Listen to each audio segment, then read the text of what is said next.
और आज के बाद आपको इस चीज़ की बिल्कुल टेंशन लेने की ज़रूरत नहीं होगी कि इसमें कैसे क्वेश्चन आएंगे और उसको आंसर कैसे देना है और कितना लंबा आंसर होना चाहिए।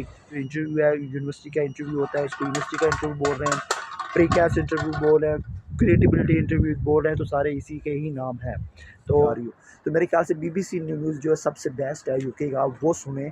उसमें इनका एक्सेंट अंडरस्टैंड करने की कोशिश करें, भाई ये बोलते कैसे, इनका एक्सेंट कैसे। अगर आपने अब ये जो कैश इंटरव्यू या क्रेडिबिलिटी इंटरव्यू होते हैं, ये इतने लंबे नहीं होते, बहुत शॉर्ट होते हैं। कभी कभार 5 मिनट के भी होते हैं, 10 मिनट के भी होते हैं। तो 10-15 मिनट के अंदर कोई भी गलत जवाब नहीं देना।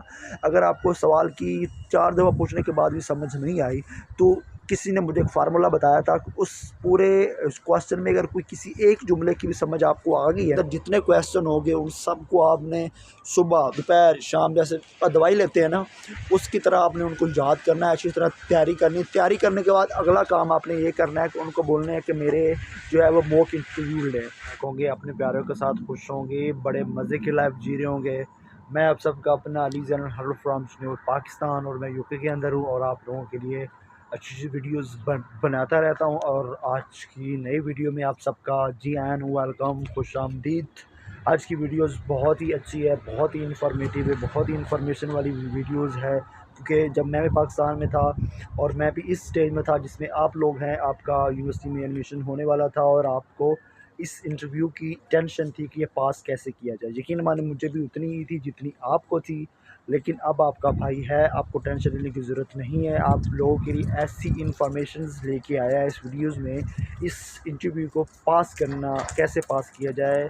यकीन माने मेरा आपसे ये समझ लो कि वादा ही है। अगर आप ये आज की मेरी वीडियोज़ देख लेते हैं, प्रॉपर इसको समझ लेते हैं, हाँ लंबी ज़रूर होगी लेकिन प्रॉपर इन्फॉर्मेशन इसमें दूंगा कि इस इंटरव्यू को कैसे पास किया जाए। और आज के बाद आपको इस चीज़ की बिल्कुल टेंशन लेने की ज़रूरत नहीं होगी कि इसमें कैसे क्वेश्चन आएंगे और उसको आंसर कैसे देना है और कितना लंबा आंसर होना चाहिए, क्या चीज़ है उसमें ऐसी ऐड की जाए जिससे पास हो जाए, उसकी लैंग्वेज को कैसे समझा जाए।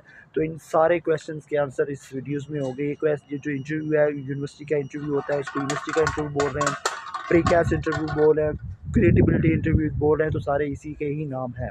तो बिना टाइम वेस्ट किए आज की वीडियो स्टार्ट करते हैं। आज थोड़ी सी धूप भी माशाल्लाह अच्छी है, तो चेहरे पे पड़ रही होगी, आपको देख रहे होगे। तो आज हमेशा की तरह मैं अपनी गली के अंदर हूँ और यहाँ पे वीडियो बना रहा हूँ। तो सबसे पहले स्टार्ट करते हैं, क्योंकि आप अगर जो भी मेरे भाई और बहन ये वीडियोस देख रहे हैं वो यूके आ रहे हैं, तो ज़्यादातर वो लोग बैचलर के स्टूडेंट, मतलब बैचलर किया होगा, मास्टर में अप्लाई कर रहे होंगे, कुछ पीएचडी के होंगे, कुछ बैचलर के भी होंगे। तो सारे माशाल्लाह अच्छे तलीम याफ्ता लोग होंगे, तो सबको इंग्लिश भी आती होगी। लेकिन प्रॉब्लम ये है कि जो यूके है ना, यूके का एक्सेंट जो है, ब्रिटिश एक्सेंट है, वो थोड़ा सा अलग है, थोड़ा क्या बहुत अलग है। उसको समझने में काफ़ी डिफ़िकल्टीज़ कभी कभार हो जाती हैं, क्योंकि वो बहुत ज़्यादा डिफ़िकल्ट है। तो आपने उस चीज़ की टेंशन बिल्कुल भी नहीं लेनी, क्योंकि वो जो एक्सेंट है उनका काफ़ी डिफरेंट हो सकता है। लेकिन जो एक्सेंट उनका है उनको समझना सबसे ज़्यादा ज़रूरी है, क्योंकि इंग्लिश तो आपको आती है, कोई मसला नहीं, इंग्लिश सबको ही आती होती है। जो ज़ाहिर है यूके आ रहा है, इंग्लिश कंट्री में आ रहा है, तो इंग्लिश तो उसको आती होती है। लेकिन प्रॉब्लम ये है कि उसके एक्सेंट को समझना सबसे बड़ी मुश्किल, क्योंकि इंग्लिश जो है वो पूरी दुनिया में सेम है, लेकिन उसको बोलने का तरीका, उसका एक्सेंट जो है वो डिफरेंट होता है। एक्सेंट कुछ लोग परेशान हो गए, ये एक्सेंट क्या होता है। एक्सेंट ये होता है कि जैसे पाकिस्तान में उर्दू ही है, उसको मुख्तलिफ़ इलाकों में, मुख्तलिफ़ शहरों में उसके बोलने के तरीके अलग है। जैसे असराकी, वो भी उर्दू बोलते हों, लेकिन वो एक्सेंट अलग है। पंजाबी अलग बोलते होंगे, सिंधी अलग बोलते होंगे। तो ये जितने भी ज़बानें हैं पाकिस्तान में, उन अगर उर्दू बोलते होंगे तो वो उनका लहजा, थोड़ा सा पंजाबी उर्दू में बोले तो उनका लहजा थोड़ा सा अलग होगा। तो यूके के अंदर गोरों का जो लहजा है वो थोड़ा सा अलग है। जैसे कि अब बहुत अक्सर मिसाल देते हैं, मेरे साथ तो बहुत ज़्यादा होता है। जैसे वाटर है, वाटर उर्दू में, इंग्लिश में वाटर है, तो यहाँ इसको बोलेंगे वाह। तो बहुत सारी डिफरेंट चीज़ें हैं, तो इनका जो एक्सेंट है वो टोटली डिफरेंट है। बहुत गौर व फिक्र करना पड़ता है, उसके बाद आप उसको समझ पाते हैं। तो सबसे पहले आप जो है उनका एक्सेंट नहीं समझ पाएंगे, मतलब आप उनका सवाल ही नहीं समझ पाएंगे, तो जवाब कैसे देंगे। तो सबसे पहले उनका एक्सेंट समझना आपको बहुत ज़रूरी है। वो कैसे एक्सेंट से उनको समझा जाए, कैसे बेहतर किया जाए, उसका बेहतरीन तरीक़ाकार है कि आप जो बीबीसी न्यूज़ है इनकी यूके की, वो सुने। इसके बाद इनकी जो मूवीज़ हैं वो देखें, और मतलब वो ऐसा कॉन्टैक्ट देखें जहाँ से इनका जो है ना वो इनकी इंग्लिश की जो है ना वो लाइव इंग्लिश इनकी बोली जा रही हो। तो मेरे ख्याल से बीबीसी न्यूज़ जो है सबसे बेस्ट है यूके का, वो सुने। उसमें इनका एक्सेंट अंडरस्टैंड करने की कोशिश करें भाई ये बोलते कैसे, इनका एक्सेंट कैसा। अगर आपने एक दफ़ा एक्सेंट समझ लिया ना तो मेरे ख्याल से दुनिया का कोई इंटरव्यू आपके लिए मुश्किल है ही नहीं। सबसे मेन चीज़ जो है वो है एक्सेंट समझना। तो सबसे पहले मेरे भाई और बहनें आप एक्सेंट को ज़रूर समझें, उसको पिक करें भी ये लोग कैसे बोलते हैं। अगर एक्सेंट आपको आ गया ना तो मेरे ख्याल से बाकी जो इनके इंटरव्यूज़ हैं, अगर आपका वैसे इंटरव्यू होता है, कोई भी होता है, तो वो आपके लिए कोई मुश्किल चीज़ है ही नहीं। लेकिन सबसे ज़रूरी चीज़ है इनका एक्सेंट समझना। तो आप बीबीसी न्यूज़ का या किसी भी प्लेटफॉर्म का आप मदद लेके सबसे पहले इनका एक्सेंट समझें। एक्सेंट समझ लिया तो फिर आपके लिए कोई मुश्किल होने वाली नहीं है, क्योंकि ये जो सिंपल्स इनकी इंग्लिश सिंपल ही होती है, लेकिन ये बोलते ऐसे हैं, ऐसे लहजे में बोलते हैं, ऐसे एक्सेंट में बोलते हैं, कभी कभार उसकी समझ ही नहीं आती। तो इसलिए आपको इनका एक्सेंट जो है उसको पिक करना, उसको समझना सबसे इम्पोर्टेंट चीज़ है। अगर वो समझ लिया आपने तो फिर कोई मुश्किल नहीं होने वाली। तो अब अगले सवाल की तरफ आते हैं। मेरा खुद का कैस इंटरव्यू हुआ था, खैर मेरे तो 2 इंटरव्यू हुए थे यूनिवर्सिटी के। अब यहाँ पे कुछ कैटेगरीज़ होती हैं जिनका लाइव इंटरव्यू होता है, सामने बंदा बैठा होता है, कुछ होते हैं जिनका ऑडियो और रिकॉर्ड भी होता है। तो मेरे ख्याल से ऑडियो रिकॉर्ड वाले तो अब बहुत कम यूनिवर्सिटीज़ हैं, ज़्यादातर जो होते हैं वो वीडियोज़ भी इंटरव्यू होते हैं। तो वीडियो का ये सीन है, उसमें आपके सामने बंदा बैठा होगा और आपका लाइव वो इंटरव्यू ले रहा होगा। अब ये जो कैस इंटरव्यू या क्रेडिबिलिटी इंटरव्यू होते हैं, ये इतने लंबे नहीं होते, बहुत शॉर्ट होते हैं। कभी कभार 5 मिनट के भी होते हैं, 10 मिनट के भी होते हैं, तो 10-15 मिनट के अंदर अंदर ही रहते हैं। बहुत कम चांसेस है कि 20-25 मिनट तक जाए, लेकिन ज़्यादातर जो होते हैं वो 10-15 मिनट। ये आप पे डिपेंड होता है कि आप कितना जल्दी उसको सेटिस्फाई करते हो और वो बंदा आपको ओके कर देता है। अब इसके क्वेश्चन पे स्टार्ट करते हैं, पूछा क्या जाता है। सबसे पहले है कि आपने फुल तैयार शेयर होकर बैठना है। अब बहुत से लोगों से होते हैं कि यार यकीन मानो मुझे एक्सपीरियंस हुआ, मेरा खुद का इंटरव्यू हुआ था ना, तो मैं पैंट कोट पहन के टाई वगैरह ला के प्रॉपर उनको पता चले कि यार बंदा कितना पैशनेट है। क्योंकि मैं आपको टिप्स बता रहा हूँ। तो पहला टिप्स तो बताया था कि आपको एक्सेंट आना चाहिए। दूसरा टिप्स ये है मेरा कि आपने प्रॉपर तैयार होकर बैठना है। आपने प्रॉपर जो है ना, नीचे कुछ भी पहनो, कच्चा बनियान कुछ भी पहना हो मसला नहीं है, ऊपर आपने कोट पहनना है और टाई शाई आपने लगी हो प्रॉपर, ऊपर बंदे को पता हो कि यार प्रॉपर वाकई बंदा इंटरव्यूज़ के लिए आया है और पैशनेट है कितना ज़्यादा, तो एक्साइटेड है कितना ज़्यादा। तो ये दूसरी टिप है जो आपके पास होना बहुत ज़रूरी है। यकीन मानो ये एक एक्स्ट्रा टिप है जो आपको मैं दे रहा हूँ। उसके बाद एक और अगली जो टिप्स है वो है कि हर वक्त आपने चेहरे पे स्माइल और एक सुकून रखना है। आपने परेशान नहीं होना अगले गोरे को। अच्छा, गोरे जो है ना वो इसी से परेशान हो जाते हैं, ये बंदा क्यों खुश है, इसके अंदर क्या ऐसी चीज़ है कि ये कितना कॉन्फिडेंट है बेसिकली कि ये इतना खुश है। अगर आप थोड़े से भी वहाँ परेशान हुए, थोड़े से भी आपने परेशानी दिखाई उसको, थोड़े से डी कॉन्फिडेंट हुए, तो समझो कि आप मारे गए। तो आपने हर वक्त कॉन्फिडेंट रहना है, चेहरे पे एतमान खुशी रखनी है कि ये तो मेरे लिए हलवा है, यूँ निकल जाएगा, मेरे लिए कोई चीज़ नहीं है। तो ये अगली टिप है आपके लिए। और उसके बाद ये है कि जब आपका इंटरव्यू स्टार्ट होगा, जो मेन क्वेश्चन, सबसे मेन क्वेश्चन पूछे जाते हैं। अब ये ज़रूरी नहीं है कि हर दफ़ा जो क्वेश्चन पूछे जाए अगली दफ़ा वही पूछे जाए, क्योंकि कभी कभार नीचे ऊपर भी हो सकते हैं एक आध क्वेश्चन। तो ज़्यादा जो है क्वेश्चन, जो मोस्ट ऑफ द टाइम सबसे ज़्यादा क्वेश्चन पूछे जाते हैं वही मैं आपको बताऊंगा और उनके आंसर भी आपको बताऊंगा। तो आपको कई कॉपी पेंसिल लिखने की ज़रूरत नहीं है। कोई अब बहुत से है ना लोग ऐसे बता सुने यार कॉपी पेंसिल साथ लिखते जाओ, मैं नोट्स शेयर कर दूंगा, तो ऐसा कोई सीन नहीं होने वाला। मैं आपको उर्दू में बताऊँगा, पंजाबी में मैं सवाल के साथ उसके जवाब भी बताऊँगा बहुत ईजीली। आपको टेंशन होने की ज़रूरत ही नहीं है, क्योंकि आप इसको समझ लोगे तो खुद ही अपनी लैंग्वेज में उसको लेके चलो जाएगी। और सबसे मोस्ट बेस्ट जो इम्पोर्टेंट क्वेश्चन है, सबसे पहले पूछा जाता है वाई यूके, मतलब आप यूके ही क्यों प्रेफर कर रहे हो, कोई और कंट्री आप क्यों नहीं कर रहे। तो अब इसका सिंपल और सीधा साधा क्वेश्चन है, कोई इंग्लिश में रट्टे रुट्टे मारने की ज़रूरत ऊपर नहीं है। सबसे पहले उनको आप ये है, आप सबसे पहले उनको ये बोल सकते हो। अच्छा, ये क्वेश्चन का जो आंसर है मैं ओवरऑल बोलूँगा, सब लोग इसको अपने डिग्री और अपने हिसाब से एडजस्टमेंट कर लीजिएगा। अब सबसे पहले जिसका जो सिंपल और सादा जवाब ये है कि यूके जो है सबसे इस्टेब्लिश और तरक्की याफ्ता मुल्क है। और उसके बाद जो यूके की एजुकेशन सिस्टम है वो सबसे हैवी है, और यूके की जो यूनिवर्सिटीज़ हैं वो टॉप रैंकिंग यूनिवर्सिटीज़ हैं, और तो यूके की जो डिग्री है पूरी दुनिया में एक्सेप्ट होती है। और इसके बाद थोड़ा सा और उनको बता दें कि सबसे ज़्यादा इसको सिलेक्ट करने की मेरी वजह ये है कि यूके के अंदर जो मास्टर है वो 1 साल का है, ठीक है, ये बड़ा प्लस पॉइंट है। और उसके बाद आप ये ऐड कर सकते हैं कि यूके के अंदर जो है फैसिलिटी स्टूडेंटों को दी जाती है यूनिवर्सिटीज़ के अंदर वो बहुत ज़्यादा है, और यूके के अंदर जो है वो बहुत सारी अपॉर्चुनिटीज़ हैं, मैं उसको गेन करके फ्यूचर में बहुत आगे जा सकता हूँ। तो ऐसे जो सिंपल पॉइंट्स है छोटे-छोटे उसको ऐड करते जाएँगे तो ये आपका बड़ा अच्छा आंसर बन जाएगा। उसके बाद आप बड़ा मैंने एक वैलिड पॉइंट ऐड किया था, आपको बता देता हूँ, याद आ गया कि यूके के अंदर जो है वो पूरी दुनिया से लोग आते हैं, तो यहाँ आपको मल्टीपल का कल्चर देखने को मिल सकता है, बहुत सारी ज़बानें सीख सकते हैं, बहुत सारा कल्चर सीख सकते हैं आप लोग, बहुत सारी चीज़ें आपको मतलब सीखने को मिल सकती हैं। एजुकेशन के साथ साथ आप ज़िंदगी को भी सीख सकते हैं। तो ये इस तरह के आप बहुत सारे और पॉइंट्स उसमें ऐड कर सकते हैं। अब मैं बहुत ज़्यादा ऐड करता जाऊँगा तो वीडियो लंबी होती जाएगी बहुत ज़्यादा, तो अभी बहुत से क्वेश्चंस के आंसर देने हैं बाकी हैं। तो ये यूके का एक शॉर्ट आंसर है, क्योंकि क्रेडिबिलिटी इंटरव्यू में मैंने ये बता दें ये भी लंबा है, इतना ज़्यादा नहीं दिया जाता, बहुत शॉर्ट से 3 से 4 उनको वैलिड पॉइंट बताए जाते हैं। अगला जो क्वेश्चन सबसे ज़्यादा पूछा जाता है, वाई दिस यूनिवर्सिटी, इस यूनिवर्सिटी को आपने क्यों चूज़ किया, क्योंकि बहुत सारी यूनिवर्सिटीज़ होगी जिसमें से आपने एक यूनिवर्सिटी को चूज़ किया होगा। जैसे फॉर एग्जांपल मेरी बेंगोर यूनिवर्सिटी है, तो मुझसे पूछा जाएगा वाई बेंगोर यूनिवर्सिटी, आपने बेंगोर ही क्यों चूज़ की। अब उसमें बहुत से मेरे भाई और बहनें ने जो यूनिवर्सिटी से सिलेक्शन की होगी वो ज़्यादातर फ़ीस को देखे गए थे कि सबसे फ़ीस कम किस में है। ये मैं जानता हूँ या आप जानते हैं, गोरों को इस चीज़ का नहीं पता या बाकी लोग इस चीज़ को नहीं जानते। तो इसको आपने ऐसे आंसर करना है कि उनको आपकी इस चीज़ का पता ना चले कि भाई साहब या बहन साहिबा ने तो यूनिवर्सिटी की फ़ीस कम थी इसलिए इसको चूज़ किया। तो आपने ये उनको कभी भी रियलाइज़ नहीं होने देता।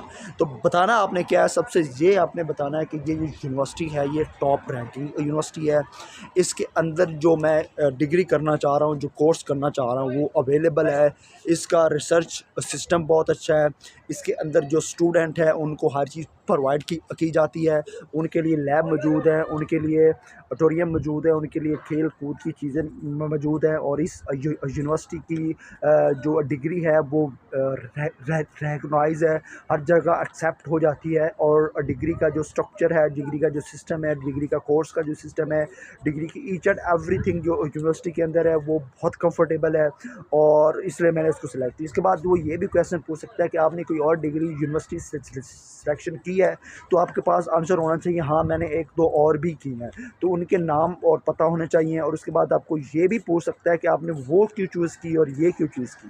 तो आपने ये सिंपली उनको बताना है कि मेरी जो डिग्री थी जो मैं करना चाह रहा था उधर भी थी इधर भी थी, उसमें जो मॉड्यूल्स थे वो थोड़े से डिफरेंट थे, मुझे पसंद नहीं थे, लेकिन जो इस यूनिवर्सिटी मेरी में मॉड्यूल्स है ये मुझे बहुत पसंद है, ये मेरी फ्यूचर में मुझे मेरे मदद कर सकते हैं बहुत ज़्यादा, इसलिए मैंने ये चूज़ किया है। तो ये इसका आंसर बहुत सिंपल हो गया। इसके बाद अगला वो क्वेश्चन पूछेगा वाई दिस कोर्स, आपने ये कोर्स ही क्यों चूज़ किया, बहुत सारे कोर्स उस यूनिवर्सिटीज़ में थे, यही सिंपल आपने कोर्स क्यों चूज़ किया। तो उसका सिंपल और आपने आंसर ये देना है कि मेरी जो पीछे वाली, अच्छा कोशिश करनी है आपने कि जो पीछे वाली डिग्री होगी, अगला क्वेश्चन इसी पे ही होगा, लेकिन मैं थोड़ा सा ओवरव्यू देता हूँ कि पीछे वाली जो डिग्री है उसको इस कोर्स के साथ आपने ज़्यादा से ज़्यादा मैच करने की कोशिश करनी, नहीं भी मैच होता तो कहीं ना कहीं जाके उसको मैच ज़रूर करना है आपने। मतलब ज़्यादातर लोग बिज़नेस में स्टडी में आएंगे तो बिज़नेस में पीछे वाली में डिग्री ज़्यादातर मैच ही हो जाती है। अब मेरी पीछे वाली थी एग्रीकल्चर, तो मैं यहाँ पे कर रहा हूँ बिज़नेस, मैंने उसको ऐसे मैच किया कि उसने कहा वाई दिस कोर्स। अब मैंने उसको सिंपल ये जवाब दिया कि मैंने पीछे सारी ज़िंदगी एग्रीकल्चर पढ़ी है और फ्यूचर में मैंने एग्रीकल्चर का बिज़नेस करना है, इसलिए मुझे बिज़नेस की जो है वो समझना पढ़ना ज़रूरी है, इसलिए मैंने बिज़नेस को स्टडी किया। तो आपके पास भी कोई ना कोई ऐसी मैचिंग की चीज़ ज़रूर होनी चाहिए ताकि आपकी पीछे वाली और आगे वाली डिग्री मैच हो जाए। तो आपने उनको ये सिंपली बोलना है कि मैं इसलिए कोर्स कर रहा हूँ ताकि ये मेरी जो पिछले डिग्री के साथ मैच कर रहा है और फ्यूचर में मुझे फ़ायदा देगा। इसके अंदर जो कोर्स के मॉड्यूल्स हैं वो मुझे जो है ना वो मतलब मेरी अंडरस्टैंडिंग के लिए मुझे बहुत अच्छे लगते हैं, मुझे ये इसको पढ़ने में वेरी क्यूरियोसिटी है, इसलिए ये मैं कोर्स कर रहा हूँ। तो उसके बाद अगला ये भी क्वेश्चन पूछ सकता है कि आपकी जो पीछे वाली डिग्री थी उसकी डिग्री के साथ मैच करती है कि नहीं करती, अगर नहीं करती तो फिर आप क्यों पढ़ रहे हैं। तो इसलिए मैं पहले बता रहा था आपने हर हाल में पीछे वाली डिग्री को और इस डिग्री को ज़रूर मैच करना है, ताकि उस चीज़ को उसका ये इस चीज़ का ना हो, क्योंकि उसको इस चीज़ की जानने की बड़ी क्यूरियोसिटी होती है ना, पीछे वाली डिग्री अब भाई साहब की ये है और आगे वाली डिग्री में ये आ रहा है, तो इसने ये डिग्री चूज़ की, डिग्री स्विच क्यों की, ये डिग्री दूसरी पे क्यों आ रहा है। तो आपने ये कभी भी रियलाइज़ नहीं होने देना उसको कि मैंने डिग्री स्विच क्यों की। ये डिग्री आपने ये उसको ये बता दिया तो फिर तो समझो क्या है, क्योंकि वो और चीज़ में चली जाएगी। तो आपने बस ये बताते रहना है उसको कि मेरी वो डिग्री ये थी और ये मैं इसलिए कर रहा हूँ ताकि मुझे ये आगे जाके बेनिफिट होने वाला है। और उसके बाद अगला जो वो यूनिवर्सिटी के मतलब कोई क्वेश्चन पूछ सकता है, ऑप्शनल है, पूछ सकता है कि आपके जो कोर्स हैं उनके नाम क्या है। ये बहुत ही इंपॉर्टेंट क्वेश्चन है यार, ये बहुत ही इंपॉर्टेंट क्वेश्चन है कि आपके जो मॉड्यूल्स पढ़ने जा रहे हैं वो कितने हैं। तमाम आप यूनिवर्सिटी की वेबसाइट पे जाके देख सकते हैं या आप कंसल्टेंट की हेल्प ले सकते हैं कि उनको पूछे कि मेरे मॉड्यूल्स कितने हैं, उनके नाम क्या है और उनके चीज़ें क्या है। तो ज़्यादा डिटेल में जाने की ज़रूरत नहीं है, सिर्फ जो जितने मॉड्यूल हैं उनके नाम पता हों और उनका हो सके तो थोड़ा बहुत एक आध जो जुमले का जो है ना उसमें ऐड कर लें कि इसका मतलब क्या है। तो इसलिए इतना काफ़ी होगा। तो कोर्स के मॉड्यूल नाम करना बहुत ज़रूरी है। और उसके बाद अगले हम क्वेश्चन की तरफ आ जाए, तो ये यूनिवर्सिटी वाला और डिग्री वाला ये इतना ही पूछा जाएगा। आगे आ जाए यूनिवर्सिटी की तरफ, तो ये क्वेश्चन बहुत इंपॉर्टेंट है कि आपकी फ़ीस कितनी है, ठीक है। तो यूनिवर्सिटी के पोर्टल पर जाके या कंसल्टेंट के थ्रू आपने अपनी फ़ीस पूरी पता कर ली। अब जो पीछे वाले क्वेश्चन थे उसमें 19-21 हो सकती थी, नीचे ऊपर हो सकती थी, लेकिन जो अब मैं आपको क्वेश्चन बताने वाला हूँ इसमें 19-21 की कोई गुंजाइश नहीं। ये बिल्कुल वैसे ही आपने जवाब देने हैं जैसे आपके जो है वो चीज़ें होंगी। सबसे पहला क्वेश्चन आपकी फ़ीस कितनी है, ठीक है, आपने उनको प्रॉपर फ़ीस बतानी है। दूसरा क्वेश्चन आ सकता है कि आपने पे कितनी फ़ीस की है। तीसरा क्वेश्चन ये आ सकता है कि आपको स्कॉलरशिप कितनी मिली है। आगे वाला इसमें ये क्वेश्चन आ सकता है कि आपकी टोटल फ़ीस कितनी थी और आपका इनिशियल डिपॉज़िट कितना है। उसके अंदर ही क्वेश्चन एक और आ सकता है कि आपने पे कितनी की है। तो ये फ़ीस वाले मामलात को आपको सारा पता होना चाहिए। उसके बाद कुछ दोस्तों को ये भी क्वेश्चन आया है कि आपकी जो फ़ीस है ये ऑप्शनल है, मे भी आ सकता है कि आपकी जो फ़ीस है आपको इसका पता भी बहुत होना ज़रूरी है कि आपकी जो फ़ीस का एक रूट सिस्टम है वो क्या है, कब आप कितनी पे करेंगे, इनिशियल कितनी पे करके आएंगे और आगे कितनी आपने पे करनी है। तो ये आपके कैश लेटर जो आया होगा उसके ऊपर सारी चीज़ मेंशन होगी। तो ये भी आपका एक टिप है, एक वैलिड पॉइंट है, ये आपको पता होना चाहिए कि मैंने कब कौन सी फ़ीस कितनी, किस दिन को, किस मंथ को पे करनी है इंस्टॉलमेंट पे, ठीक है। तो ये भी आपको ज़्यादा जो होती है वो स्टार्ट में 3 इंस्टॉलमेंट थी। फर्स्ट होती है जो आप दे के आती हैं और 2 से 3 आगे जाके होती है, लेकिन वो आगे फर्दर इंस्टॉलमेंट हो जाती है, उसका मसला नहीं है, सिर्फ सिंपली उसने आपको बता देना है।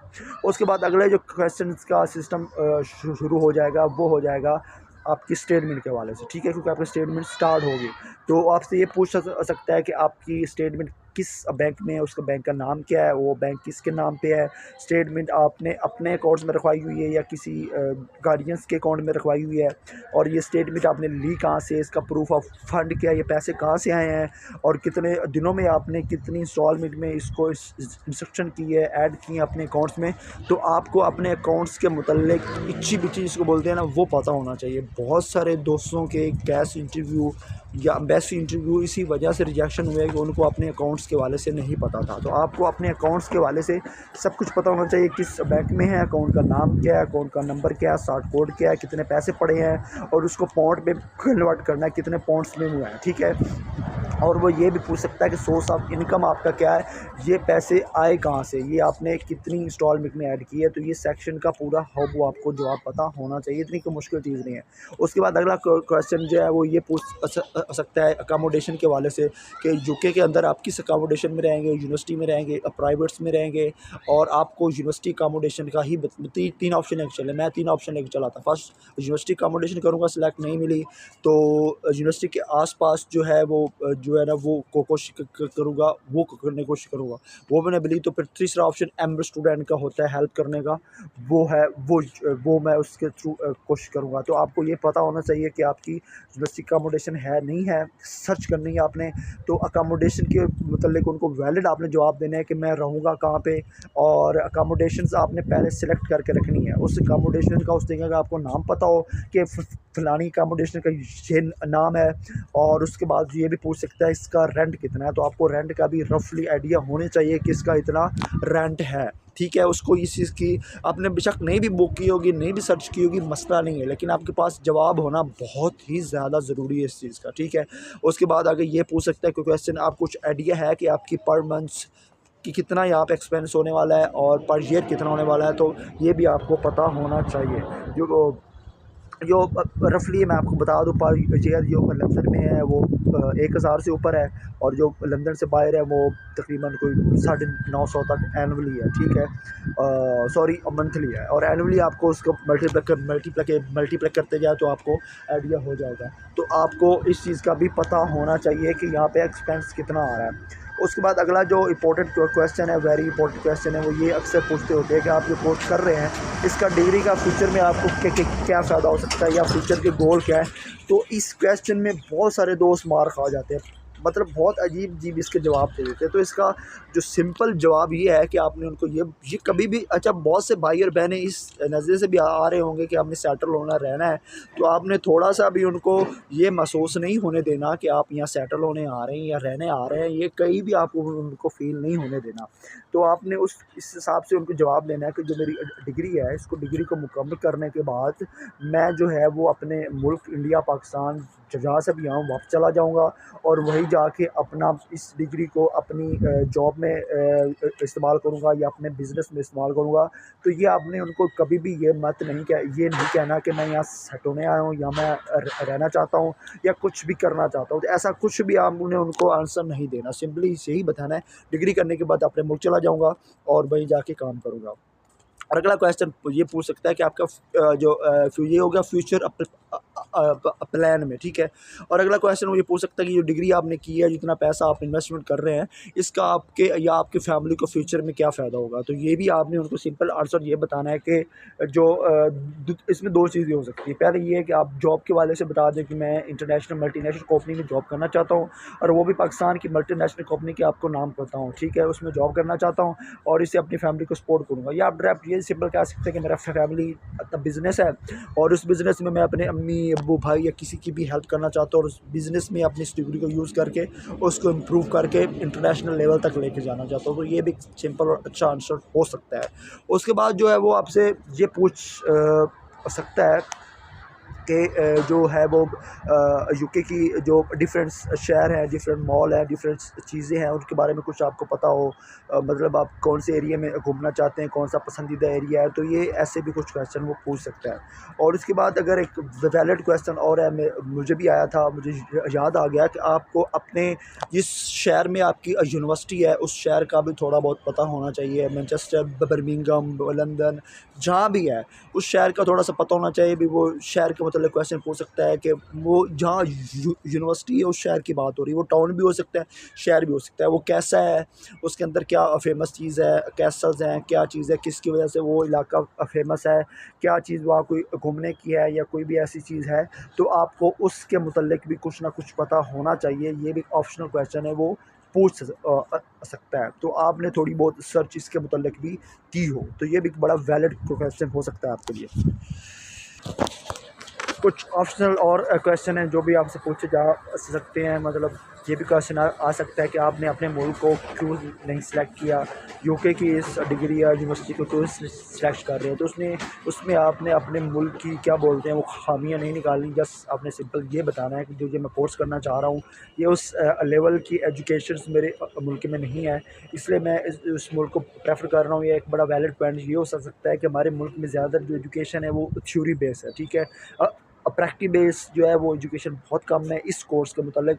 तो इस कोर्स में इसलिए बाहर प्रेफर कर रहा हूँ कि बाहर प्रैक्टिकली चीज़ें ज़्यादा होती हैं। उसके बाद आप ये पॉइंट ऐड कर सकते हैं कि मास्टर डिग्री मेरे मुल्क में 2 साल की, इस कोर्स की यहाँ 1 साल की है। तो इस किस्म के जो है आपने मवाज़ना करना है उन मुल्क का और इन मुल्क का, अपने मुल्क के साथ एजुकेशन का। आपने वो भी कुछ डीवैल्यूएशन वाला या डीवैल्यू वाला कोई भी पॉइंट ऐड नहीं करना।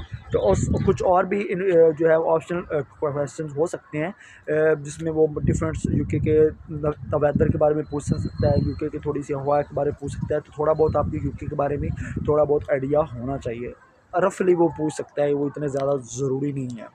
तो इसके बाद जो है ना ये कुछ इंपॉर्टेंट क्वेश्चन थे जो कि हर बार ही आते हैं। इसमें कोई 2-3 क्वेश्चंस और ऐड हो जाएँगे, नीचे ऊपर हो जाएँगे, तो वो इतना बड़ा मसला नहीं है, वो हर दफ़ा चेंज होते रहते हैं। तो ये बेसिकली मेन क्वेश्चन थे। अब थोड़ी-सी टिप्स मैं आपको और दे देता हूँ कि इन सबको पास कैसे किया जाए। अल्लाह ना करे अगर कोई क्वेश्चन इनमें से हट के आ जाता है, इनवैलिड क्वेश्चन आ जाता है, जिसका आंसर आपको ना पता हो, तो उसको कैसे आपने हैंडल करना है। अब उसका सीन ये है, सबसे पहले कुछ स्टार्ट मैंने टिप्स बता दी कि फुल आपने तैयार होकर बैठना है। उसके बाद अगर आपको कोई भी क्वेश्चन आता है, कोई भी क्वेश्चन आता है, ठीक है, आपने अगर उसकी समझ नहीं आती तो आपने परेशान नहीं होना, बिल्कुल भी नहीं होना। आप उसको बोल सकते हैं sorry Sai I can't understand your question, repeat the question. Simple आपने उसको बोल देना है कि मुझे आपके क्वेश्चन की समझ नहीं आई, प्लीज़ इसको रिपीट कर दें। तो आप दूसरी दफ़ा भी समझ आई तो फिर उनको बोल के रिपीट करवा सकते हैं, तीसरी दफ़ा भी कर सकते हैं। इसमें शर्माने की या झिझक महसूस करने की कोई वो इसकी नहीं है ज़रूरत, ये कोई नेगेटिव इम्पैक्ट नहीं है, क्योंकि उनको भी पता है कि हमारी जो है वो एक्सेंट और है, इनका और है, समझने में कभी कभार मुश्किल हो जाती है। तो इस चीज़ की परेशानी आप नहीं लेनी। लेकिन ये इसलिए बता रहा हूँ कि गलत आपने जवाब नहीं देना, कोई भी गलत जवाब नहीं देना। अगर आपको सवाल की 4 दफ़ा पूछने के बाद भी समझ नहीं आई, तो किसी ने मुझे एक फार्मूला बताया था कि उस पूरे क्वेश्चन में अगर कोई किसी एक जुमले की भी समझ आपको आ गई है ना, तो उसके मुतल्लिक आपने कोई भी अच्छा सा उनको शॉर्ट सा आंसर दे देना, ठीक है। गलत नहीं बोलना, टोटली गलत ना हो, इररेलेवेंट ना हो, थोड़ा सा मिलता जुलता हो तो काम चल जाएगा। वो ये आपकी इंग्लिश देखने नहीं आते, आपका जो है ना वो आपकी आपकी काबिलियत देखने नहीं आते, वो सिर्फ़ और सिर्फ आपका कॉन्फिडेंस देखने आते हैं। क्रेडिबिलिटी में सिर्फ आपकी वही चीज़ें चेक कर रहे थे कि बंदा कितना कॉन्फिडेंट है। कभी कभार वो इररेलेवेंट क्वेश्चन भी पूछ लेते हैं आपको कंफ्यूज करने के लिए, लेकिन आपने बार बार कह रहा हूँ कंफ्यूज नहीं होना, उसका थोड़ा सा समझ के थोड़ा सा वैलिड आपने आंसर दे देना। हाँ, एक और गलती नहीं करनी, बहुत सारे दोस्त किसी भी सवाल का जवाब ही नहीं देते, सॉरी सर। आपने सॉरी तो कहना ही नहीं है, आप समझेगा कि आपकी ज़िंदगी में ये सॉरी वाला तो लफ्ज़ है ही नहीं। हाँ, उस वक्त कहना जब आपको सवाल की समझ ना आ रही हो, तो आप उनको ये पूछ सकते हैं sorry sir repeat your answer question. तो इसके अलावा आपने बिल्कुल कहीं और उनको ये जजमेंट नहीं होने देना, ठीक है। मुझे पता है उनको समझ भी नहीं आएगी, कुछ क्वेश्चन ऐसे होंगे जिसकी समझ नहीं आएगी, तो कोई मसला नहीं, आप रिपीट करके उनको दोबारा जवाब दे सकते हैं, लेकिन जवाब आपने ज़रूर देना है। और इसके बाद बहुत सारे लोग जो है वो कंसल्टेंट के थ्रू अप्लाई कर रहे होंगे, तो सबसे पहला काम करना है कि आपने अपने कंसल्टेंट से रब्ता करके उससे क्वेश्चन सीट लेनी है। उनके पास हर दफ़ा जो है ना वो चेंज होती रहती है, तो उसके अंदर जितने क्वेश्चन होंगे उन सब को आपने सुबह, दोपहर, शाम जैसे दवाई लेते हैं ना, उसकी तरह आपने उनको याद करना है, अच्छी तरह तैयारी करनी है। तैयारी करने के बाद अगला काम आपने ये करना है कि उनको बोलना है कि मेरे जो है वो मॉक इंटरव्यू लें। तो हर कंसल्टेंट के पास टीम होती है, उनके ऑफिस में भी होती है, ऑनलाइन भी होती है। तो ऑनलाइन आपने मॉक इंटरव्यू लाजमी देने, कम से कम 5 तो ज़रूर दें। इसके बाद आपको कोई और दोस्त है जो यूके के अंदर है या कोई पाकिस्तान के अंदर है जिसकी इंग्लिश अच्छी है, तो उसको भी आपने बार बार मॉक इंटरव्यू देते रहना। अगर आपकी तैयारी जितनी भी अच्छी हो जाएगी, अगर आप इंटरव्यू नहीं दिए मॉक वाले, तो समझ लें कि मसला हो सकता है। अगर आपके मॉक इंटरव्यू 5-10 हो जाते हैं, तो फिर आपको भाई कोई मसला नहीं होने वाला। तो जितने हो सकते हैं अपने कंसल्टेंट के थ्रू। अब कभी कभार कोई ऐसी इंटरनेशनल कंपनीज हैं जो लेती हैं, मैंने खुद दी हैं, 1000, 1500, 2000 तक फीस होती है, लेकिन वो प्रॉपर आपका मॉक इंटरव्यू लेती है इंटरव्यू की तरह। तो तैयारी करने के बाद आपने प्रॉपर तौर पे अच्छे खासे मॉक इंटरव्यू देने हैं, उससे फिर आपकी तैयारी अच्छी से अच्छी होती जाएगी। तो यही आपकी वीडियो थी। आई होप सो कि आपको क्रिएटिबिलिटी या कैश इंटरव्यू के मतलब कोई परेशानी नहीं होने वाली। दिल खोल के सारी चीज़ें मैंने बता दी हैं, तो आपने बस ये करना है कि अपने कंसल्टेंट से जो है ना वो क्वेश्चन सीरीज लेनी है, उनको अच्छी तरह से तैयार करना है।